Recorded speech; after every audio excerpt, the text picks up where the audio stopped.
আল্লাহ তাআলা বলেন, হে পৃথিবীর ঈমানদারেরা, আন্দাজে কারো উপরে ধারণা করো না। রিকশায় চড়ে মনে করছেন একটা মেয়ে লোক নিয়ে কেউ যাচ্ছে, আপনি আন্দাজে ধারণা করলেন ও মনে হয় প্রেমিকা নিয়ে যাচ্ছে। না, ওটা তোর বোনও হতে পারে, ওটা তোর স্ত্রীও হতে পারে। আপনি আন্দাজে ধারণা করবেন কেন? এজন্য অধিকাংশ ধারণা গোনার কাজ। আর বাংলাদেশে যা হচ্ছে সবই ধারণা প্রসূত। আপনি তাকান, পরিবার থেকে শুরু করে রাষ্ট্র পর্যন্ত যা দেখছি সব ধারণা। ধারণা করে করে ধরছে। ধরে বলেন সুবহানাল্লাহ, বলেন সুবহানাল্লাহ। ধারণা করা গোনার কাজ। আল্লাহ বলেন ধারণা থেকে বেঁচে থাকো। আরো ধারণা করে বসে সুবহানাল্লাহ।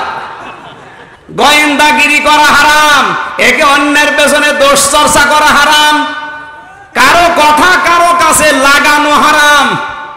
আপনি নামাজ পড়েও জান্নাত পাবেন না যদি তালাতালি করেন। বাংলাদেশের সংবিধানে লেখা আছে, চোর যদি চুরি করে সাক্ষ্য প্রমাণে যদি হয়ে যায় 379 নম্বর ধারা, এটা তাকে সর্বোচ্চ শাস্তি দেওয়া হবে 3 মাস থেকে 3 বছরের জেল। কিন্তু কোরআনের নির্দেশ, যদি সাক্ষ্য প্রমাণে ধরা পড়ে আর ওই চোর যদি অভাবে না স্বভাবে চুরি করে, তাহলে তার হাত কাঁটায় লাগবে, যদি নবীর মেয়েও হয়। আমরা যদি এইটা আজ বাস্তবে দেখতে পারতাম, বাংলাদেশ যে জান্নাত হয়েছে চোখে দেখে মরতে পারতাম। কথা বলেন না কেন? এটা রাজনীতি না, এটা আপনাকে বেঁচে থাকার সুশৃঙ্খল জীবন দেবার একটা পদ্ধতি। কোরআনে কারীমের 3 নম্বর আইন বাস্তবায়ন যদি হয়, তাহলে মানুষ জবাব দেওয়া লাগবে, এই আচরণ করতে সে বাধ্য। খলিফাতুল মুসলিমিন হযরত ওমর গভীর রজনীতে তিনি বের হলেন। কে কোথায় খেয়ে আছে না খেয়ে আছে, হঠাৎ করে দেখলেন মরুভূমির ভেতরে টিম টিম করে একটা ঘর থেকে আলো জ্বলে আর গানের আওয়াজ ভেসে আসে বাতাসে। আল কসদুস সুবুলি খুলুকিল বায়ানা আওশাউ জিদান হুব্বুল হায়াতি। গানটা শোনার পরে তিনি থমকে দাঁড়ালেন, চিন্তা করলেন আমার দেশে কোরআনের আইন চলে, আর গভীর রজনীতে যৌন উন্মাদনামূলক গানগুলো বলে কে? মেয়ের কণ্ঠে। এসে গানের অর্থ মনে হচ্ছে ওই মেয়েটার উরুর উপরে মনে হয় কোনো পুরুষ মানুষ মাথা দিয়ে ঘুমিয়ে আছে। রাত চেক দিতে না পেরে দরজা কোন দিকে আছে খেয়াল না করে পেছনে এসে বেড়া ছিল, বেড়া ভেঙে তিনি ভেতরে ঢুকলেন। দেখলেন একটা টিম টিম করে আলো জ্বলছে নম্প দিয়ে, বাতি দিয়ে। জিজ্ঞাসা করলেন, এই মেয়ে গান বলো কেন? মেয়েটা বলে, কে আপনি? আমার পরিচয় পরে হবে, তুমি গান বললে কেন? জানো না গান বলা নিষেধ? ওয়ামিনান নাসি মাই ইয়াশতারি লাহওয়াল হাদিসি লিয়ুদিল্লা আন সাবিলিল্লাহি বিগাইরি ইলম। সূরা লুকমানের 6 নম্বর আয়াত আল্লাহ জানিয়েছেন, দুনিয়ায় অনেক মানুষ এমন আছে, এই মানুষগুলো অনর্থক টাকা পয়সা খরচ করে গান বাজনা, থিয়েটার, ভিডিও, আজে বাজে সিরিয়াল গুলো কিনে নিয়ে আসে মানুষদেরকে আল্লাহর পথ থেকে সরানোর জন্যে। আজ এই দেশে এমন কিছু নাস্তিকের নামে বাউল বের হচ্ছে, এরা সরাসরি আল্লাহর অবৈধ জিনিসগুলোকে বৈধ করার জন্য চ্যালেঞ্জ দিচ্ছে। এই দেশের বাউলের পক্ষেও কিছু মানুষ আছে, তারা সংসদে পর্যন্ত জানিয়েছে যে বাউলদের উপরে অত্যাচার মেনে নেওয়া যায় না। আমাদের জননী প্রধানমন্ত্রী শেখ হাসিনা জবাবও দিয়েছে যে বাউলদেরকে আমরা কিছু বলি না, কিন্তু বাউলের নাম নিয়ে যদি আল্লাহর বিরুদ্ধে অবস্থান নেয় ওরে ছাড়তে পারি না। আল্লাহ নিজে বলছেন গান হারাম, যেটার দ্বারা মানুষের চরিত্র ধ্বংস হয়।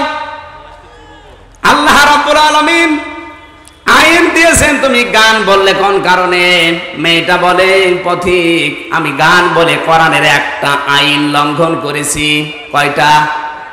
আরো জোরে বলেন।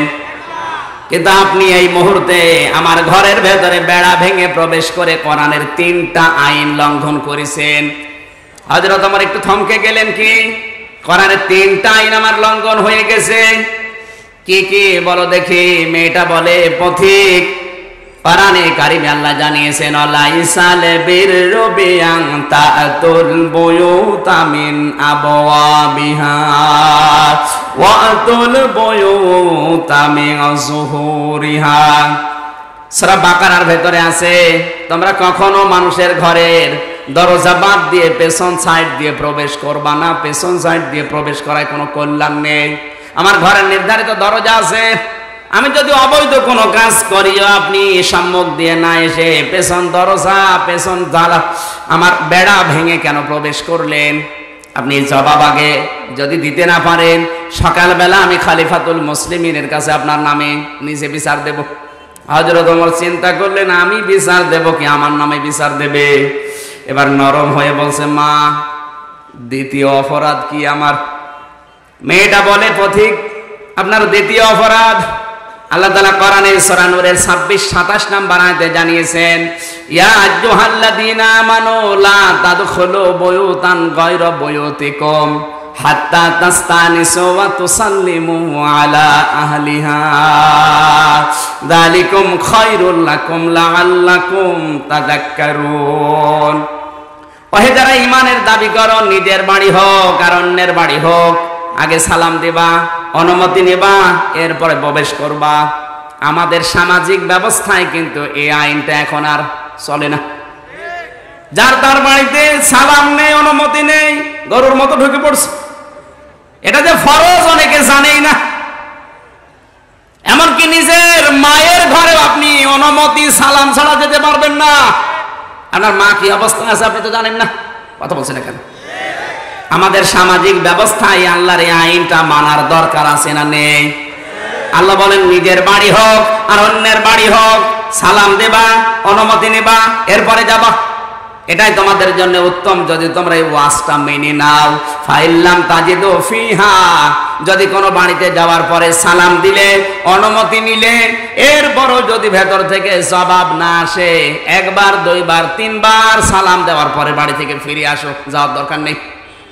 এরপরেও যদি ভেতর থেকে তোমার সালামের জবাব দেওয়ার পরে বলে, ভাই আপনি এখন চলে যান, আমার একটু ঝামেলা আছে, আপনার সাথে আমি এখন দেখা করতে পারলাম না, আল্লাহ তাআলা বলেন কোনো কিছু মনে না করে ফিরে আসা লাগবে। আমরা কিন্তু এই টেনশনে অনেক মানুষ মনে করে কি এত কষ্ট করে রানার বাড়িতে আসলাম আর আমার কথাই বললো না, ওর মুড হয়ে গেছে। আরে ভাই আপনি তো জানেন না কোন অবস্থায় আছে, ও পরিবারে ওর বউ নিয়ে কোন জাহান্নামে আছে, আপনি তো টের পাচ্ছেন না। আল্লাহর প্রত্যেকটা বিধান হচ্ছে বিজ্ঞান সম্মত, সুবহানাল্লাহ বলতে পারেন নাই? এজন্য এখান থেকে আমাদের সামাজিক ব্যবস্থায় আয়াতটা মানা লাগবে। কারো বাড়িতে যাওয়ার পরে যদি সালাম দেন, অনুমতি নেন, এরপরও যদি উনি বলে ভাই আমার সমস্যা আছে আপনি ফিরে যান, আল্লাহ বলছেন তুই ফিরে আসবি, ফারজিউ ইরজিউ, ফিরে আস, কোনো কথার জবাব দেওয়ার দরকার নেই। কারণ কি অবস্থায় আছে আমার বান্দা ওটা আমি আল্লাহ ভালো জানি। যদি বলে পরবর্তীতে দেখা করবো, তুই পরবর্তীতে আয়, কথা বুঝতেছেন? আপনি রাগ করবেন? রাগ করবেন? উল্টা পাল্টা ধারণা করবেন, গোনা হবে, কবিরা গোনা হবে যদি উল্টা পাল্টা ধারণা করেন। আপনার অনুমতিও নেননি, সালামও দেননি, দ্বিতীয় আয়াত আপনি লঙ্ঘন করেছেন, এইটা আপনার বিরুদ্ধে আমি নিজে খলিফার কাছে মামলা দেব। আপনার পরিচয় আপনি বলেন। এবার মেয়েটা বলে আপনি তৃতীয় অপরাধ করেছেন।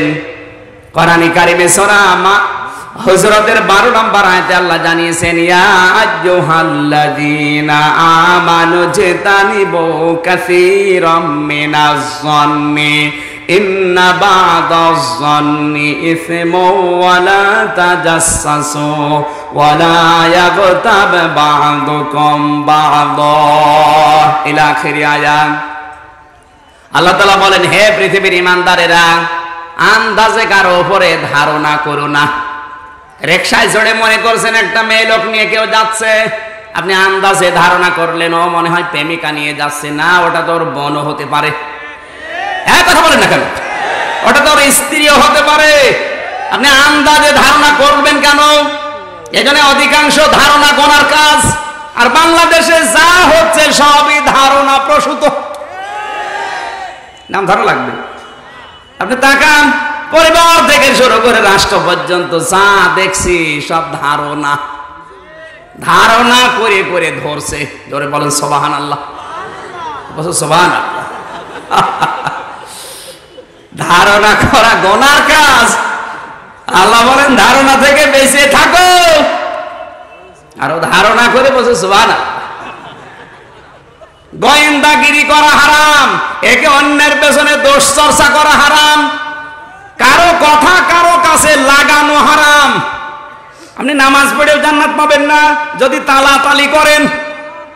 এলাকায় মনে হয় নেই। একের কথা অন্যের কাছে লাগিয়ে তালাতালি করে সম্পর্ক নষ্ট করে দেয়। আল্লাহ আমাদের হেফাজত করেন, জোরে বলেন আমিন। আমার ঝিনাইদহবাসী মেয়েটা যখন 3টা জবাব দিয়েছে, হযরত ওমর বললেন, মা তুমি যে গান বলছিলে, কেন বলছিলে যৌন উন্মাদনামূলক গান, বলো দেখি এর কারণ কি? মেয়েটা বলে, পথিক আমার এই গান বলার পেছনে দেশের খলিফা হযরত ওমর দায়ী। হযরত ওমর থমকে গেলেন, আরো কি ওমর দায়ী মানে? আমি তো, কিন্তু পরিচয় তো দেওয়া যাচ্ছে না। ডাক দিয়ে বললেন, মা খলিফা দায়ী কেন? আমার যেদিন বিয়ে হয় মদিনার এক সুন্দর যুবক আব্দুল্লাহ ইবনে সাদ রাদিয়াল্লাহু তাআলা আনহু, আমার স্বামীর বিবাহ হয়ে গেছে, কালেমা পড়া শেষ, মিষ্টি বেলতন চলছিল, খরমা দিচ্ছিল, হঠাৎ করে হযরত ওমরের পক্ষ থেকে একটা চিরকুট এসেছে। স্বামী আমার চিরকুটটা পড়ার পরে দেখেছে হযরত ওমর লিখেছে, আমি খলিফা বলছি, এই অবস্থায় যে এখানেই থাক, তোমাকে আমি জিহাদের ময়দানে সেনাপতি করে পাঠাবো, জলদি করে আমার সাথে দেখা করো। হযরত ওমর ডাক দিলেন, মুরব্বীরা চিঠি এসেছে ওমরের পক্ষ থেকে, আমাকে যাওয়া লাগবে। মুরব্বীরা বলে, না আজকে তোমাকে যেতে দেব না, কেবল বিয়ে হয়েছে, অন্তত বাসর রাতটা শেষ হোক, এরপরে যেও।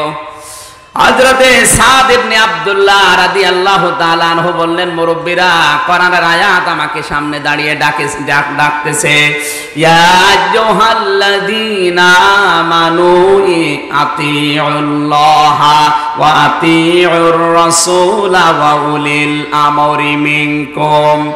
ওহে যারা ঈমানের দাবি করো, তাদেরকে বলছি আল্লাহর ইতাআত করো, রাসূলের ইতাআত করো, আর তোমাদের ভেতরে উলিল আমর যারা নেতৃত্ব দেয় তাদেরকে তোমরা মেনে চলো। ঝিনাইদহবাসী এখানে একটা শিক্ষা পেয়েছি আমি।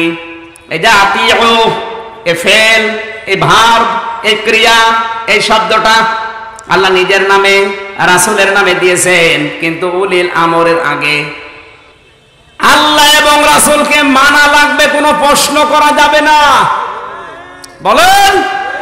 কিন্তু উলিল আমর যদি কেউ নেতৃত্ব দেয় সমাজে, পরিবারে, রাষ্ট্রে, তাকে যদি আপনি মানতে চান, একবারে মানা যাবে না, দেখা লাগবে এই লোকটা আল্লাহ রাসূলকে মেনে চলে কিনা।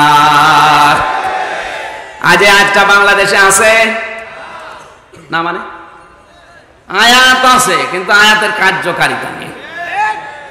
আর অনেকে এটা বলছেও না, দুনিয়ার বিষয় মনে করে না। আতিউ শব্দটা আল্লাহ এই কারণেই দেয়নি, আপনি যাকে তাকে অনুসরণ করে মানতে পারেন না, আগে দেখবেন এই লোকটা আল্লাহ রাসূলকে মেনে চলে কিনা। কথা বুঝতেছেন? সাহাবী ডাক দিলেন, আমার মুরব্বীরা আতিউ শব্দটা আল্লাহ উলিল আমরের আগে, নেতৃত্ব যারা দেবে তাদের আগে দেয়নি, কিন্তু নিজের নামে রাসূলের নামে দিয়েছেন। আল্লাহ রাসূলকে মানবো আমি চোখ কান বন্ধ করে, উলিল আমরকেও আমাকে মানা লাগবে যদি উলিল আমর আল্লাহ রাসূলকে মেনে চলে। যেহেতু হযরত ওমর এখন আমাদের উলিল আমর, উনি আল্লাহ রাসূলকে মেনে চলে, এই জন্য আল্লাহর মতো রাসূলের মতো তাকেও এখন মানা ফরজ।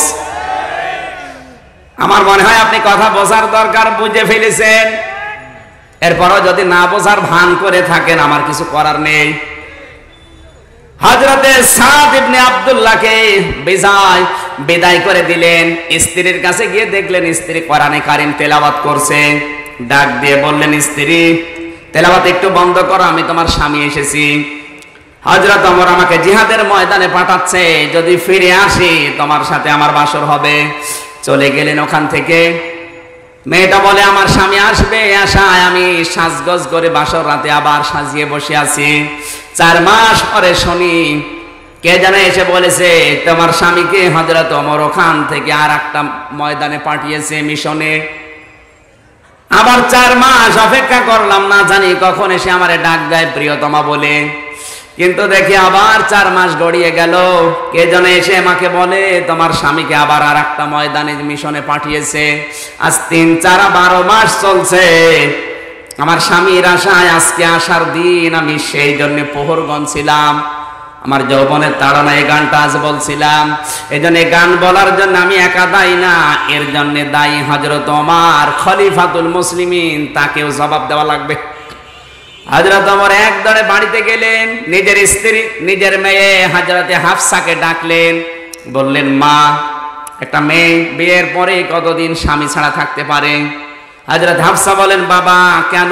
বলে আমার দরকার আছে। মেয়েটা বলে বাবা বিয়ের পরে একটা মেয়ে সর্বোচ্চ 4 মাস পর্যন্ত থাকতে পারে স্বামী ছাড়া, এরপরে যদি থাকে তার কষ্ট হয়। হযরত ওমর আল্লাহু আকবার বলে তওবা করে সিজদায় পড়ে বলে রব্বুল আলামিন আমারে maaf করে দেন। 4 মাসের পরে কষ্ট হয়, আর মেয়েটাকে আমি আজ 12 মাস পর্যন্ত একা রেখেছি। প্রশাসনে খবর দিলেন। হযরত সাদ ইবনে আব্দুল্লাহ বাড়িতে আসলেন। হযরত ওমর ডাক দিলেন, কয় মাস বাইরে আছে? বলে 12 মাস। জলদি বাড়ি যাও। ওই দিন থেকে প্রশাসনে তিনি মাসে 3 দিন ছুটি ঘোষণা দিয়ে দিলেন। আজ পর্যন্ত প্রশাসনে ওই নিয়ম নীতি চলছে। হযরত সাদ ইবনে আব্দুল্লাহ বাড়িতে গেলেন, যে স্ত্রী ডাক দিয়ে বললেন কেউ এসেছিল রাতের বেলায়, বলে একজন পথিক এসেছে, তার নামে আমি বিচার দেব বলে 3টা মামলা রেডি করেছি। স্বামী ডাক দিয়ে বলে স্ত্রী বিচার দেওয়া লাগবে না, যার নামে তুমি বিচার দেবে, যার কাছে তিনি এসেছিলেন রাতের বেলা, জবাবদিহিমূলক আচরণ তিনি আমার সাথে আজকেই করেছে, তিনি আজকে আমাকে দেশে ফিরিয়ে তোমার কাছে পাঠিয়েছে। তিনি আর কেউ না, আমাদের দেশের মহামান্য রাষ্ট্রপতি হযরত ওমর। জোরে বলেন সুবহানাল্লাহ। কোরআনে কারীমের বিচার ব্যবস্থা যদি মানুষের ভেতরে কায়েম হয়ে যায়, আল্লাহর কসম, যে যেখানে যত বড় দায়িত্বে আছে না কেন তাকে জবাবদিহিমূলক আচরণ করাই লাগবে। এরকম আইন আমার আল্লাহ দিয়েছেন 500। 3টা বললাম, 500টা যদি কায়েম হয়, আপনি জান্নাত দেখেননি? আল্লাহর কসম, কোরআন সামনে নিয়ে বলছি বাংলাদেশ আল্লাহ জান্নাত বানিয়ে দেবে। আর এটা করবে তো ফেরেশতারা। কারা এটা করবে? কারা? এ কথা বললে আপনার কাছে রাজনীতি মনে হয় কোন কারণে? আপনি কি মানুষ? আমার উপরে রাগ না করে কোরআনের উপরে রাগ করে আয়াতগুলো কেটে বাদ দিয়ে দেন। আমি নিজের জন্য না, আপনাকে ভালো রাখার জন্য বলছি। কোরআনের বিচার ব্যবস্থা মানুষের ভেতরে যদি আমরা কায়েম করতে পারি, এই দেশে কোনো মানুষ বেঈমান হয়ে মারা যাবে না।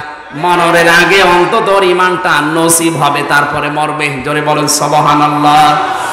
আল্লাহ রাব্বুল আলামিন বলেন, হে নবী, আপনাকে আমি যেভাবে দেখিয়েছি বিচার ব্যবস্থাগুলো, বিমারাকাল্লাহ, আপনি ওইভাবে দেখে দেখে মানুষের ভেতরে বিচার করবেন। ওয়ালা তাকুল্লিল খায়নিনা খসিমা, সাবধান, আল্লাহর বিধানগুলো পাওয়ার পরেও যারা খেয়ানত করে তাদের অন্তর্ভুক্ত আপনি হবেন না।